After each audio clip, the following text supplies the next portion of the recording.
Hey, everybody. Welcome to another episode of Cannabis Tech Talks. You're chopping it up with Chuck. I am the editor-in-chief of the magazine Cannabis and Tech Today, and we are very excited to have today as our guest on Cannabis Tech Talks, Ricardo Baca, founder and CEO of Grasslands Journalism. How are you, Ricardo? Hey, Chuck. I'm good, man. How are you doing? Oh, man, we're, just hanging on like a hubcap in the fast lane, pretty much.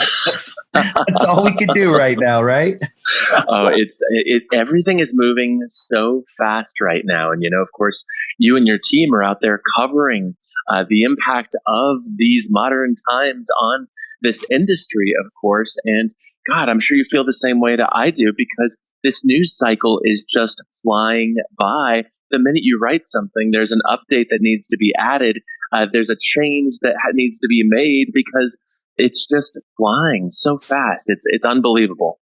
I couldn't agree more. And you just made me realize that we almost feel like an obligation, a duty, a responsibility to be out ahead of these stories and to be bringing really, really good, relevant content to the industry right now, because we are Cannabis and Tech Today, and because everything that's happening right now, well, let's be honest, it's got a lot to do with technology, with science, with, just the way everything's happening. It really does put a lot of pressure on our people, and I'm sure all the other, media people out there that are trying to bring lots of good content and be in front of everything.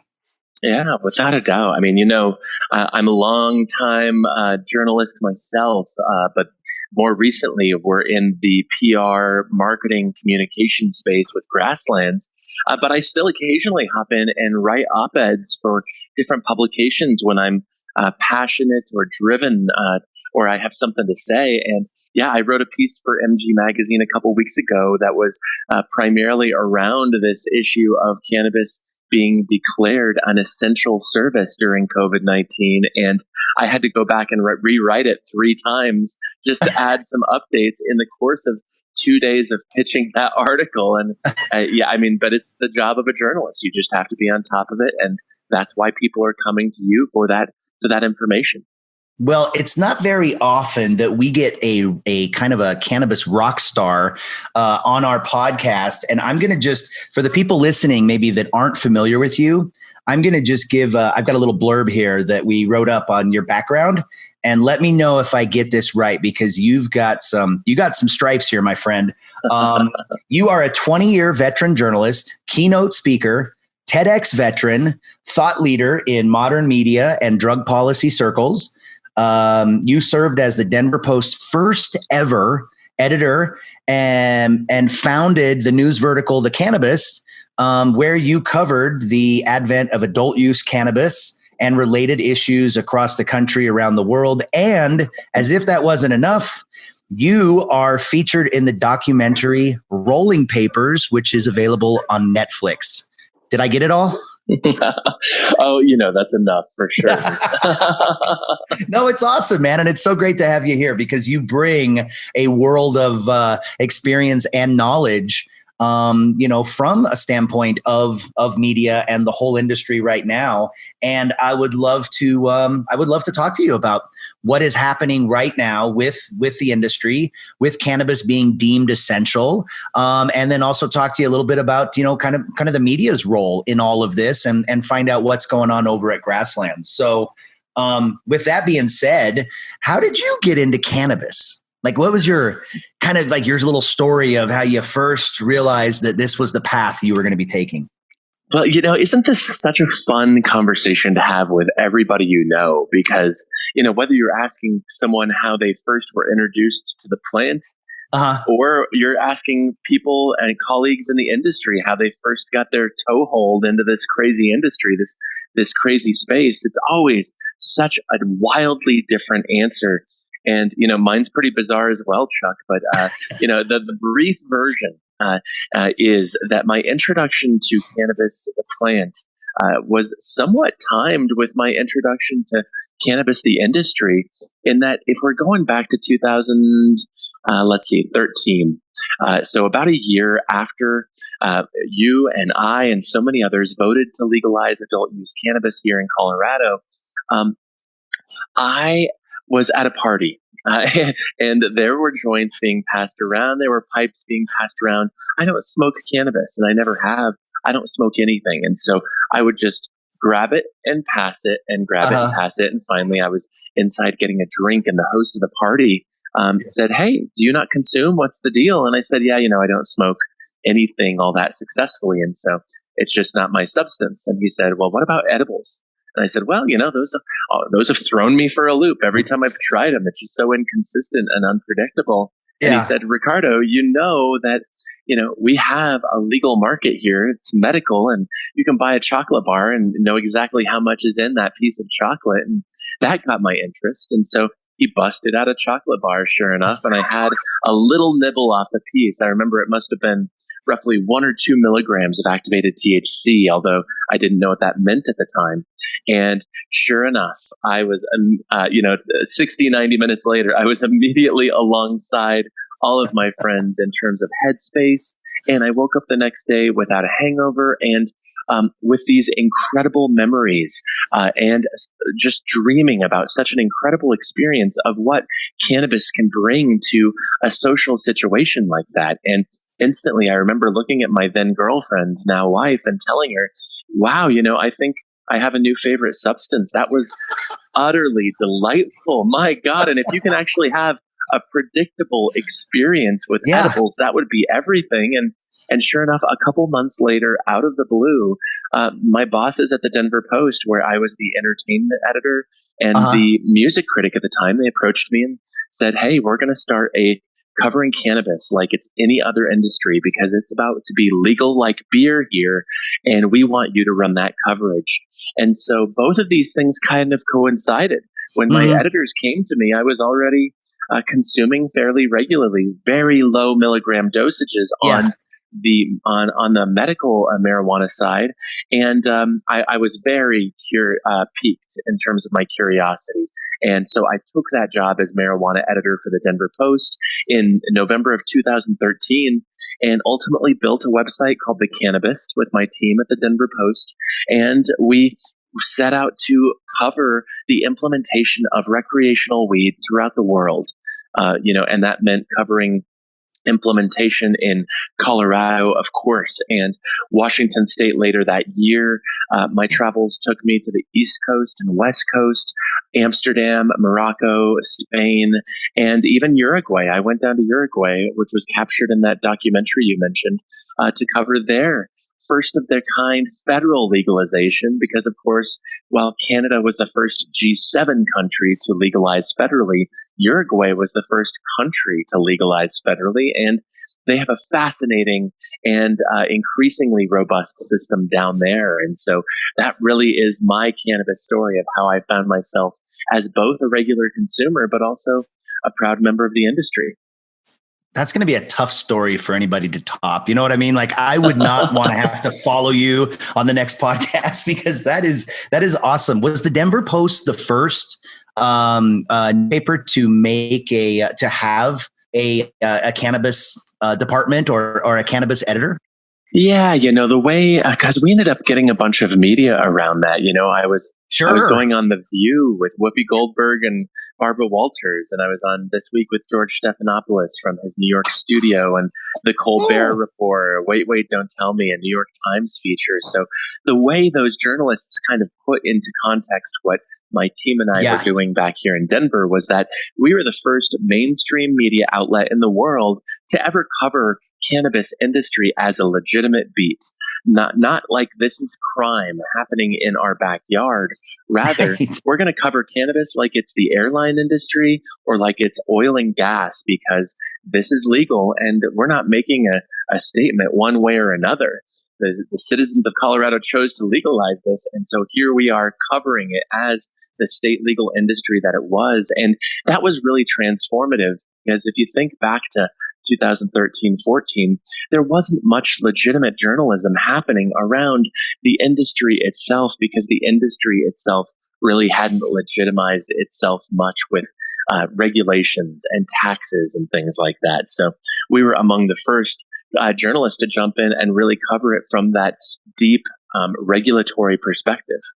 So next time somebody tells you elections don't matter, you can go ahead and say, listen, if it wasn't for an election, Colorado wouldn't have led the way and we wouldn't be where we are right now. When you got the opportunity to be heading this up, were you excited? Like, were you like just chomping at the bit, super excited? Or were you a little like, because this was something totally new, were you a little bit, unsure? It was equal parts, and the circumstances of that job offer coming my way were super trippy. When you think about my wife and I, she was then my fiance, because we were coming back from a month-long trip in Southeast Asia where we got engaged in Indonesia and we bought her ring in Thailand, in northern Thailand. And so I got the voicemail from my boss when we landed at DIA, and I was having lunch with him less than 24 hours later when he told me he wanted me to be the paper's first ever marijuana editor. So I was jet lagged. I was not my best self. That said, I was certainly excited at the opportunity because I recognized that we had gotten so much wrong about drug policy in this country. I knew a little bit about that then. And I also recognized that this was also going to be something that's scary, because in the age of SEO, if you suddenly become the marijuana editor of the Denver Post in late 2013, then suddenly I knew that the word marijuana would be forever tied to my digital imprint for the rest of my life. And I was like, how do I feel about that? Especially because I just started consuming, as I said, and nobody knew what was going to happen with this industry suddenly being legitimized through regulations and legislative framework. But at the very least, I was confident in my own abilities as a journalist to, as I said, cover this like it's any other beat. And so I knew I could step in, cover the good and the bad, and do so responsibly. And if legalization ended up working out, which I thought it would, given that, the marijuana is not the substance that we've been told that it is, then great. And who knows what kind of opportunities that would present. And if for whatever reason there were complicated, unintended consequences that came along with legalization and it didn't work out, then I was going to cover that from the perspective of a journalist. And I'll just close by saying that, that was fascinating because I was a journalist at that point. And when I left the Post in late 2016 to start Grasslands, our PR and communications agency, I knew at that point I was transitioning. And I was, of course, still that journalist, and I would still write op-eds as I have, still write stories. But I also knew that I was very much on the path to being more of an advocate, which you would never be an advocate and a journalist. That just, those two words do not share any space in that concentric circle. Right. But I mean, looking at this now, you were kind of like the Jackie Robinson of cannabis editors. You were like the first one to come through and break that barrier. Were there other people in the industry that kind of looked at what you were doing like, oh, this is fluff, or this is ridiculous? Was there anybody, or was everybody like, dude, you've got the coolest job in the world? Yeah, without a doubt. It was certainly complicated, and even though we were the first to kind of jump in and put these kinds of resources, because first it was me by myself, and then I had a full-time colleague in the next week or two, and then we were hiring freelancers, and we built that team into 7 full-time staffers covering cannabis and selling ads for the cannabis and for the Post's marijuana coverage. So we were the first to do that, but there were people who came before us as well. I think of, cannabis journalists like David Downs in the Bay Area. Later on, he went to the San Francisco Chronicle as their cannabis editor. But before even I was appointed as the marijuana editor at the Denver Post, David was doing fantastic, legitimate journalism in this space. And I always love shouting out to him and so many others who did go to work, just not at the level of a mainstream daily newspaper. But certainly when we first started this, it was quite controversial. Initially, many people in the industry were angry at the Post for appointing me, a journalist, as the cannabis editor, knowing that they wanted somebody from the industry, thinking that I didn't understand the industry. And they were right on that sense, because I didn't understand the industry. But on the flip side of that, of course, a legitimate media organization would never hire somebody from that industry to cover the industry. Right. They would hire a journalist who has that training to put forth unbiased reporting and hold the powerful accountable on both sides. And that's why they selected me. And then, of course, a couple years into our coverage, it still was not without its controversy, because the prohibitionists, for example, they thought that I was in the industry's pocket because I was writing stories about them. I was hiring food critics to write recipes for the cannabis, and I was hiring cannabis critics to write thoughtful strain reviews and product reviews, and I recognized the importance of that. And on the other end of the spectrum, you also had certain people in the industry who thought I was in the prohibitionists' pocket because I was giving them print and ink because it was my job to represent all sides of the conversation. And so if something happened, of course, I was going to talk to some of those nonprofit organizations that have been fighting legalization for a long time. And because I was giving them that attention, a lot of the industry thought that I was in their pocket. But, one of the first things you learn in Journalism 101 back in college is that, you do your best to report from an unbiased perspective. And if people are grumpy with you consistently on both sides of your beat, chances are you're doing your job right, because you're holding these powerful people in the industry accountable. You're holding the prohibitionists accountable for what they're saying and the claims they're making.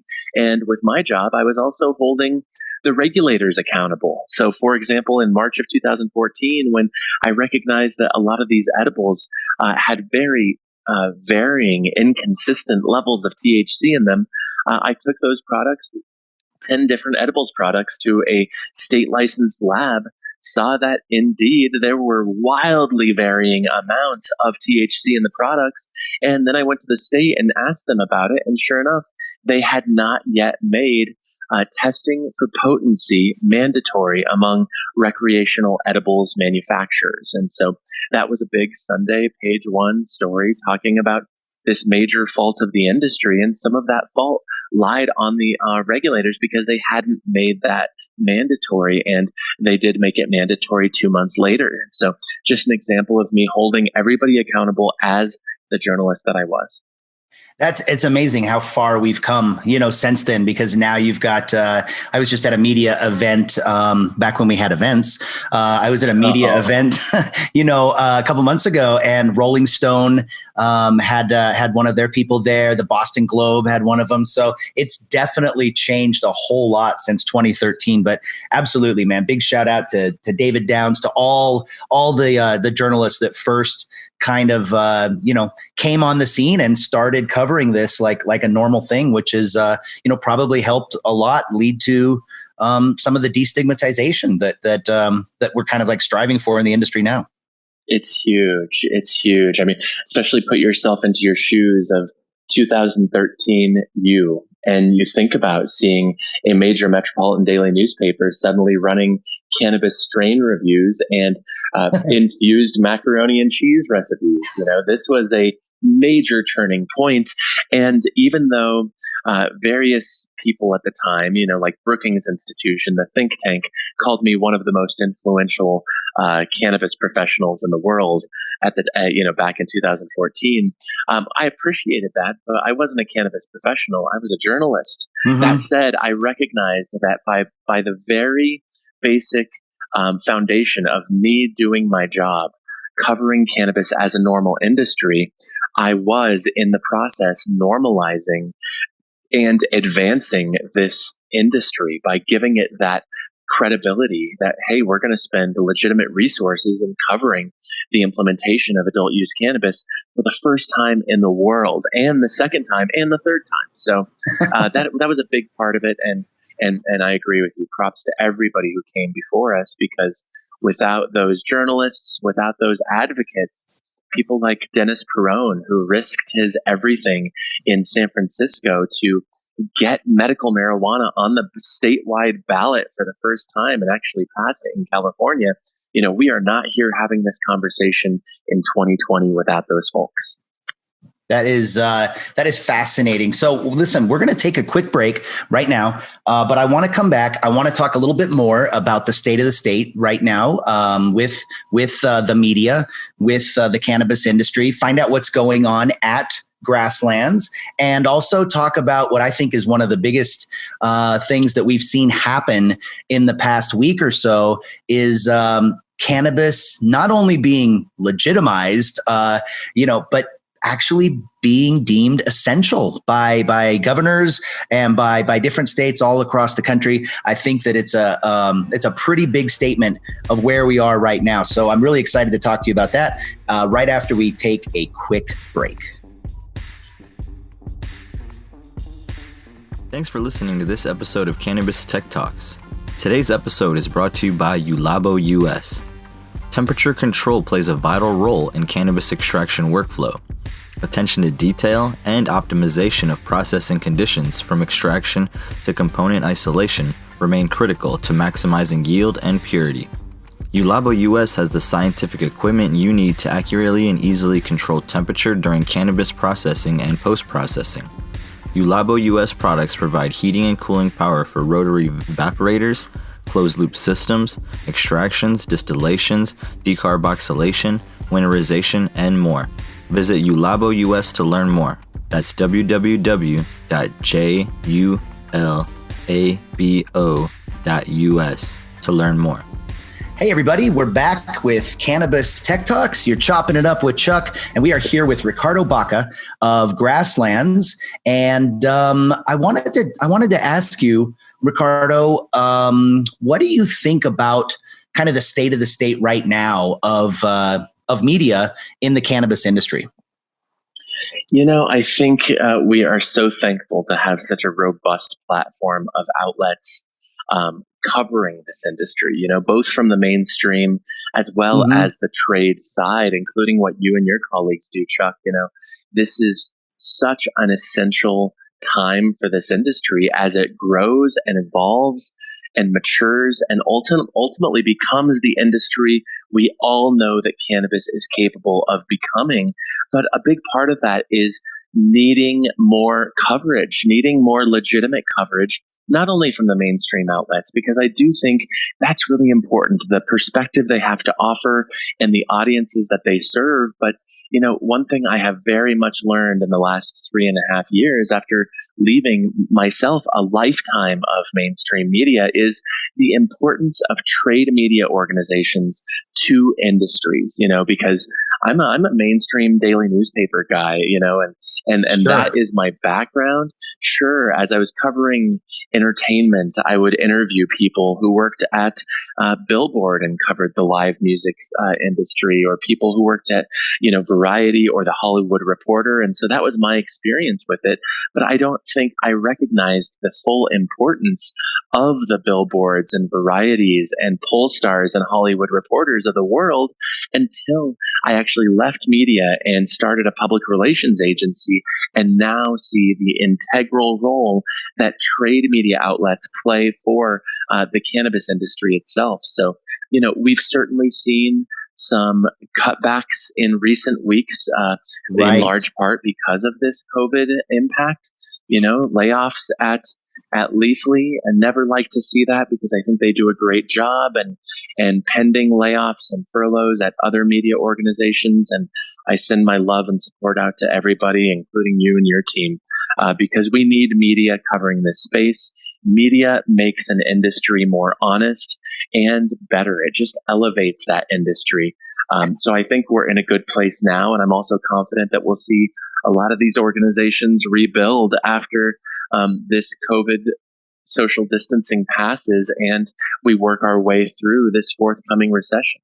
I think you just hit on a really good point, which is that the media is so important, and it has such a symbiotic relationship with the industry. And the thing is that if you don't have the media actually does, by doing good reporting and good journalism, it drives the industry forward. And if you don't have, if you have newspapers going out of business and you have, magazines and websites and stuff that are laying people off, in a roundabout way, it hurts the industry as a whole because they play an important role. And, I can tell you my relationship I'm kind of like you, like growing up, I always had to have the newspaper. I couldn't even start my day without the box score, to see what had happened the night before. Cause we didn't have, ESPN on our phones. We didn't have, apps and things like that. It was the newspaper. And I remember, if I'd spend the night at my buddy's house and they didn't get the paper, I'd wake up in the morning and I'd look around and I'd go and jack the newspaper off the neighbor's porch and come in and read it. And then I'm a good guy. I would go and put it back afterwards. But that's how important, newspapers were back then. And I think they're still important now. But during this, the coronavirus pandemic that we're having right now, there are newspapers that this is kind of the death blow. You're starting to see some of these smaller newspapers and stuff that this was the final, straw, and that hurts us all. It seems like it's fun to beat up on media and it's fun to, talk about fake news, and it's just an easy thing, but the media has an important role, not just in the cannabis industry, but like they're watchdogs. They're the ones that are keeping an eye on things and making sure that it's done right. Like you said, that the dosage is right in the edibles, that companies are doing the right thing, that politicians and elected officials, when they're doing backroom deals and stuff, you want to have good journalists there watching them. So I think that I think the media is more important than ever. I just saw on Twitter the other day, the Pope gave a shout out to the media. It was on April 1st. And he said, hey, let's give some love to the media and the people that inform and entertain us. And it was on April 1st. So I don't know if he was messing with us, but it could have been an April Fool's joke. But it just goes to show how important the media is and what a role it plays, especially in 2020. And this corona virus pandemic, I think, is really showing how some of the best can rise up, bring us good information. And I get a little bit nervous too when you start closing down newspapers and websites and journalists get laid off. I just don't think it's good for all of us as a whole. No, in fact, it's legitimately and proven by research bad for all of us when we either lose media outlets or when our local media outlets or relevant trade media outlets lose their own resources. And this is the part of the program where I throw out a plea to anybody listening, because, we can talk about the importance of media all day, but if we're not supporting these media outlets with our dollars, with our shares, with our attention spans and clicks, then we are not then we are not doing our jobs as informed citizens. Because you look at those reminders that your iPhone sends you every Sunday, talking about the amount of time you're spending on your screen. Sure, some of that time is on Insta, but a lot of that time is on other social media networks where you're reading news or Washington Post, New York Times, Denver Post, Cannabis and Tech Today, MJ Biz Daily, whatever that is. These are the outlets that are keeping us plugged in, and we need to support these outlets, ideally through subscriptions and through readership. But even if you don't have money for that subscription, make sure you're sharing those links on your social. That's as important, because you are helping this media outlet that you believe in, that you rely on. You are helping them find a new audience and find more readership, which allows them to translate that readership into advertising and sponsorship revenues. So we need to put our time and our money where our mouths are. It's massively important that we support media right now, because they're supporting us. Dude, I wish I could give you like a round of applause right now, because you just nailed that. And what are you guys doing right now? What's your mission at Grasslands?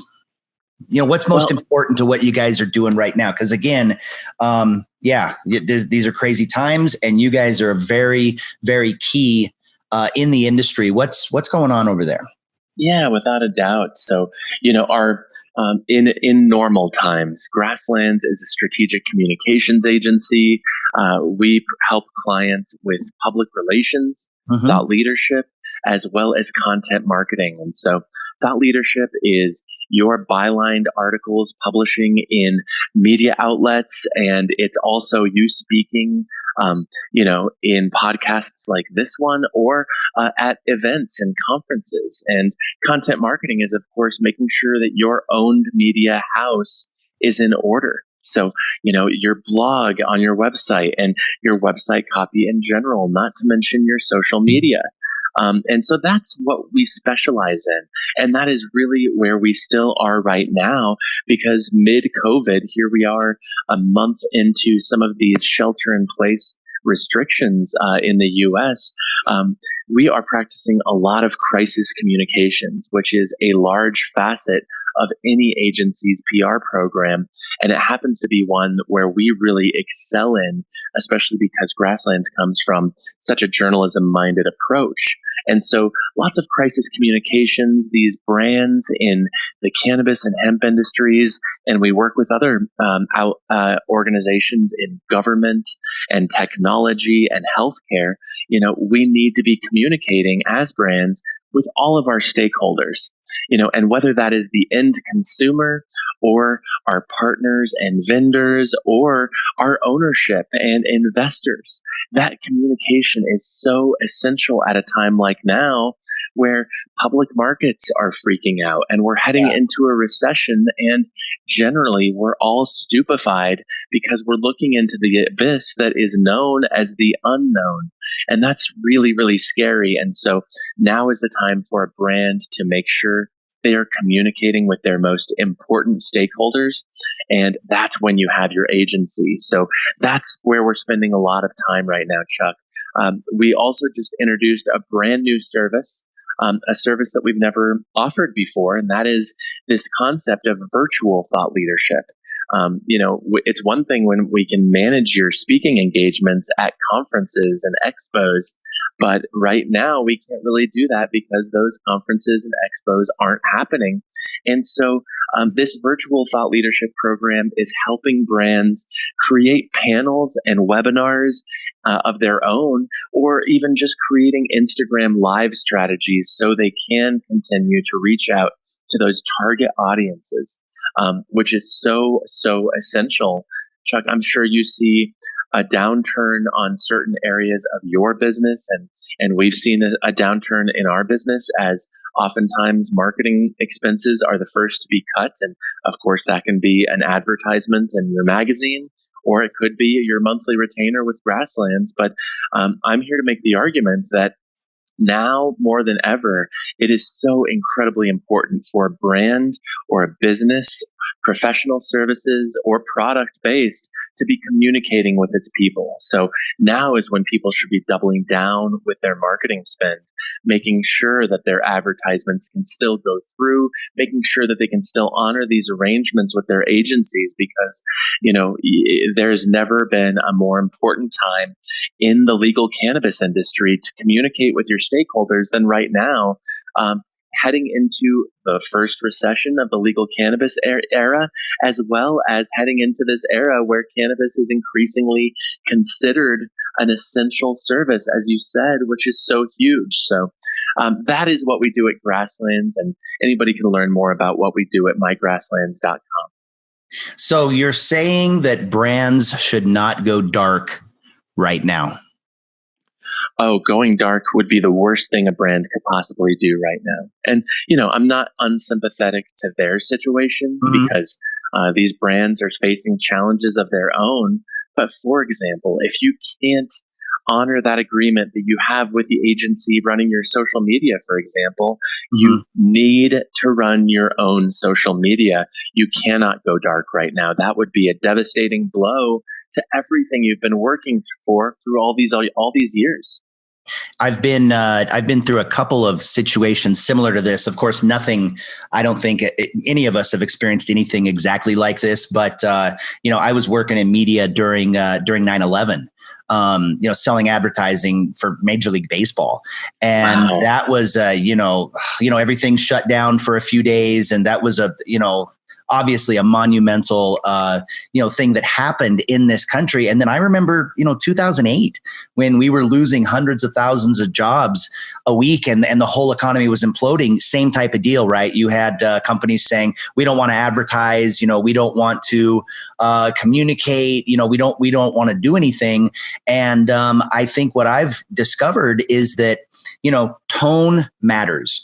The content that you are putting and the message you're putting out definitely matters. And experts like you guys can help companies know how to talk and how to speak right now, because you probably don't want to be all happy-go-lucky with your messaging and your marketing and such. But it's always been a good time for a brand to forge a lasting relationship with their audience, with their consumers during times like this. By being smart and being out in front of it and communicating, you can really build a bond and you can really solidify your brand's image during times like this by communicating smartly. So I agree 100%. And, for some of the brands out there, during a time of economic crisis, like you just said, marketing budgets are the first thing to go.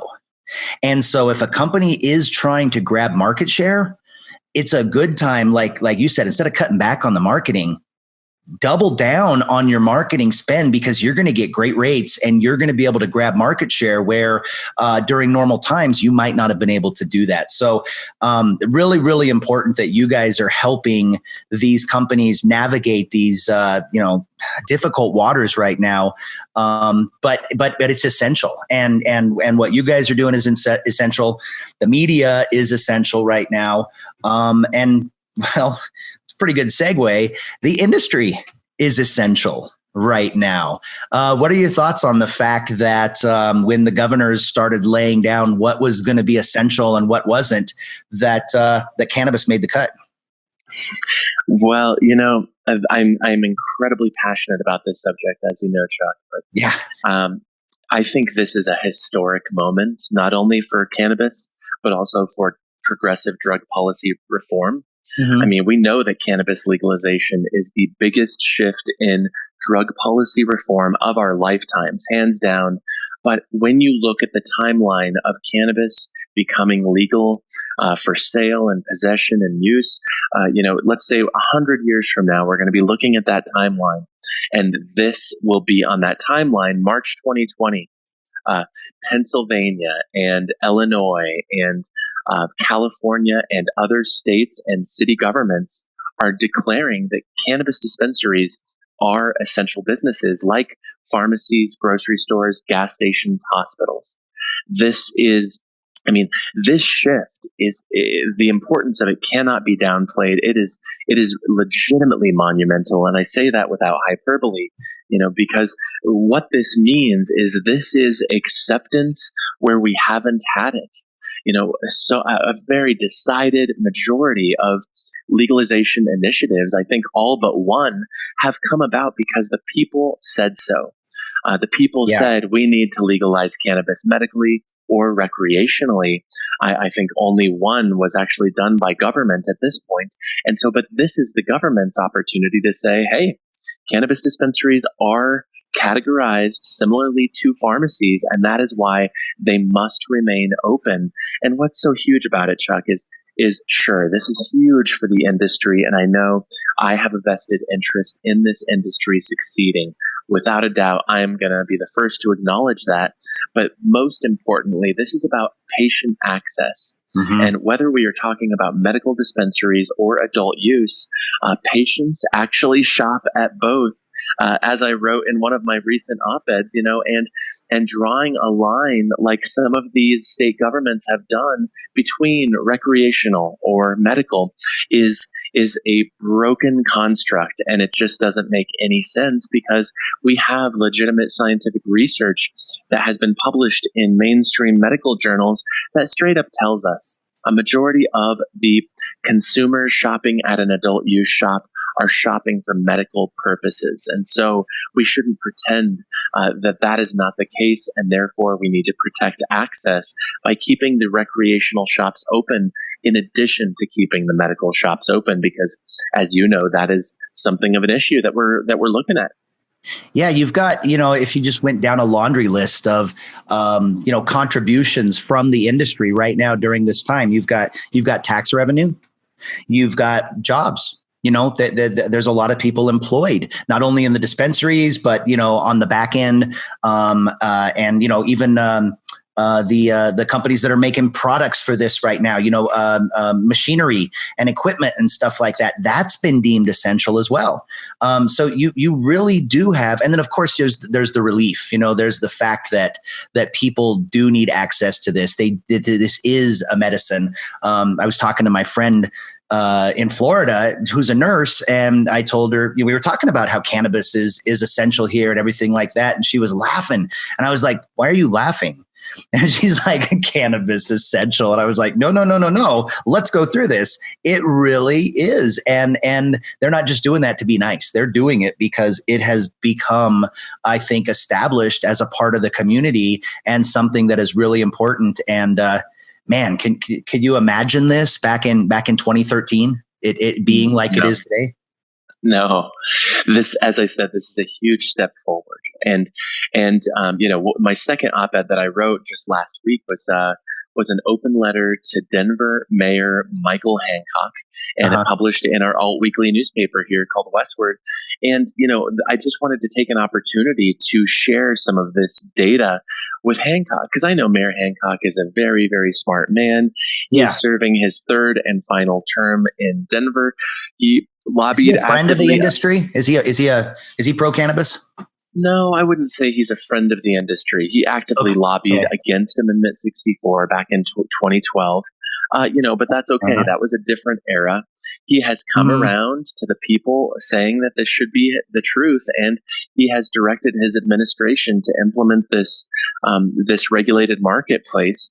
And he had a momentary lapse of judgment last week, we'll call it, because he, just like the city of San Francisco before him, he put out an order saying, "Hey, we're going into shelter-in-place designation in the city and county of Denver, and these businesses will stay open, including medical cannabis dispensaries, and these businesses will be shuttered." And that included recreational. And as you know, Chuck, our neighbors, our fellow Denverites, flooded cannabis dispensaries. There were long lines. Social distancing was not being respected. Not at all. There was no social distancing. There were lines coming out and around the corner. And yeah, he created a little mini panic, and everybody was, instead of hoarding toilet paper, they were hoarding cannabis and edibles and stuff because they were afraid they weren't going to have access to it. He did, and that's so true. And thankfully, he saw the light. And 3 hours later, he reversed parts of that order, which allowed recreational shops to stay open. And so my piece ran in Westward 2 days later and just said, "Mayor Hancock, please look at this data and understand that patients get their medicine at both you and the Marijuana Enforcement Division and the governor and the Department of Revenue can help these businesses stay open with curbside delivery, or implement actual adult use delivery, which these businesses can't even apply for until January 1st, 2021. Do something, but allow patients to continue having access, because this is paramount." And so far, so good in Denver, but we also know that some of our fellow patients and advocates are not so lucky. For example, what's happening in Massachusetts with the governor's order there. He shuttered recreational shops, allowed medical shops to stay open, and he will go down as being on the wrong side of history. And this is a major, major struggle for a lot of these cannabis businesses in the Commonwealth of Massachusetts. And I think it's personally a tragedy, because the blueprint has been laid out on how you can do this right, how you can protect access for patients. And Governor Baker in Massachusetts is just getting it wrong. He said he didn't want out-of-staters flooding into his state to buy recreational cannabis and potentially spreading corona, which just seems like so disingenuous. You know what I mean? Like, if they really wanted to stop that, they could say, only for people with Massachusetts licenses, or, you know what I mean? Like, there's sometimes the things these governors are saying, or their reasoning it sort of almost defies logic. I don't know if you heard the governor of Georgia he just came out yesterday and said, well, we had no idea here in Georgia that people could be asymptomatic with corona and go around and pass it. We had no idea. Do you know where the CDC is based? Wow. It's in Atlanta, Jeez. Georgia. My word. Yeah, it's kind of crazy. But one other thing was, we were one of the first ones to cover the fact that talking about cannabis industries and them being essential is that their testing equipment in the labs that they use to test cannabis can be used and can be converted to test for corona. And I believe there's like 1,000 labs, in the United States that have the capabilities with their PCR tests. And up in Canada, the government is actually asking the cannabis labs to help join the fight in testing. So that's a pretty cool thing for the industry to be able to step up and help out right now when we kind of need all hands on deck. That is huge, and I'm so glad that you guys covered that. That is such a great story. So one last question I got for you, and I could talk to you all day, but I know you've got things to do, and Adam's trying to give us the hook right now. Do you think that this bodes well for national legalization, just kind of the current state of the state right now? Or do you think that because there's so much on the plate right now that this could actually slow down, national legalization? Interesting that you asked that question, because I was talking with some colleagues about that just this morning, Chuck. But I think primarily this new happening of cannabis being designated essential. I think this is absolutely going to put federal legalization on something of a fast track. I think because of this conversation that's come up because of COVID-19 is going to push us toward federal legalization sooner than it would have happened without this awful virus taking over the world. And let me tell you why, because, when you have these state governments coming out and saying cannabis dispensaries are essential businesses, that just changes the conversation immediately. As I said, it's a historic leap. And my thinking is that we will see, after this initial outbreak of coronavirus, these tight regulations surrounding cannabis, we're going to see those loosen. All of the roadblocks that are in place for this industry, we're going to see some of those start to disappear. And primarily, this is going to happen at a local level. You look at Colorado as this petri dish example. Previously we had a governor who actively lobbied against Amendment 64 and adult use regulations. And that was John Hickenlooper, of course, who failed to run for president and is now running for the U.S. Senate. And now our current governor, Jared Polis, who is the first openly gay person to ever be elected as a U.S. governor. He also is a friend of the industry. He's a very reasonable government official, as he always has been, going back to his multiple terms serving Boulder County in the U.S. House of Representatives. And Polis understands this. He understands that this industry has greater potential than it is accomplishing right now, because the potential is very much there to go out and take away some of these restrictions, some of these ridiculous regulations, and some of these roadblocks that just do not need to be there, because cannabis is one of the most highly regulated industries in the world, and we don't need to be this highly regulated. We're slowly starting to figure out this. I mean, look at some of the emergency regulations that have been put in place in the last few months alone in Colorado and Michigan and Massachusetts and even Illinois, where they have fast-tracked things like curbside delivery, or they have opened up delivery programs, allowing home delivery when that wasn't there. They've loosened some of the marketing and advertising restrictions in Massachusetts, where some of these dispensaries can say, hey, remember, we do deliver. Here is where our delivery radius is. And that government has actually even allowed them to increase their delivery radiuses for some of those medical shops. So we are seeing some of these overly strict regulations start to be peeled back.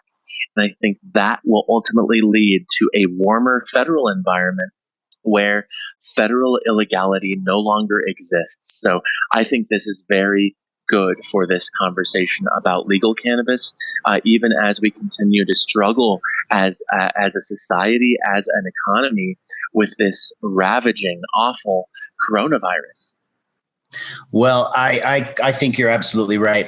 This has been a really enjoyed chatting with you, Ricardo. The last time we all got together was for some Mexican food. Yes. And we're talking about how, you know what, we're going to get together and we're going to have some tequila. And now we can't do that, but I am really looking forward to, once we get on the other side of this, being able to, get out and meet with people again and, enjoy a meal or, something like that. And I really look forward to getting a chance for our staffs to get back together again. Really appreciate your leadership in this space. And I think if we all stick together and we keep working hard, we can help a lot of brands and we can help a lot of companies make it through this pandemic right now. But thank you so much, Ricardo. It has absolutely been a pleasure to chat with you. Chuck, I appreciate you, and honestly, thank you so much for the work that you and your team are doing during this pandemic. It's the information you're putting out there is changing lives and saving businesses. So, on behalf of the industry, thank you, man. Oh, you're the best. Okay, everybody. Thank you so much for listening to this episode of Cannabis Tech Talks. If you like this episode, make sure that you subscribe, share it with a friend, and don't forget to follow us on social media so you can stay in the conversation. And don't forget to check out Grasslands if you have questions or you have an interest in being able to have someone help you with your PR, help you with your communications. You can't do any better than the pros at Grasslands. So thank you again. Everybody have a great day. Be safe, and we'll talk to you soon.